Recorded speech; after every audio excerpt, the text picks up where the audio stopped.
Matric परीक्षा देले दिव्यांग छात्र छात्री केन्दुझर जिला मनोज मंजरी अंधमुक बधिर स्कूल 5 जन छात्र छात्री मोचीबंध हाईस्कल रे परीक्षा देइछंती। मोचीबंध स्कूल रे समानंक पई स्वतंत्र श्रेणीर व्यवस्था करा जाइछि। सेमानंकु सहयोग करबाको स्वतंत्र सहायक लेखक लेखिका नियोजित रहिछंती। सहायक माने जो प्रश्नपत्र पढ़िबे दिव्यांग छात्र छात्री माने उत्तर देबा परे ताहा खाता रे लेखा जाइछि। 24 घंटा रे मु 12 घंटा परिश्रम करछि। 85% भावुची टीचर है भावुची पाठ पढ़ेबी छुआ मान बहुत खुशी लागुची। आज मैट्रिक परीक्षा देली बहुत खुशी 24 घंटा रो 12 घंटा परिश्रम चाकरी करबे बोली भावुची। ए वर्ष हाई स्कूल सर्टिफिकेट परीक्षा आमर दृष्टिहीन विद्यालय 5 जन छात्र छात्री दौरान से मध्य 3 जन पुआ और 2 जन झील आमर शिक्षक शिक्षयित्री माने अधिक परिश्रम करी से शिक्षादान करिसेंती।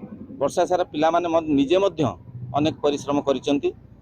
आमे आशा करूचु एही परीक्षा रे आमर ए दृष्टिहीन छात्र छात्री माने निश्चित भाव में सफलतार सहित कृतकार्य हेबे।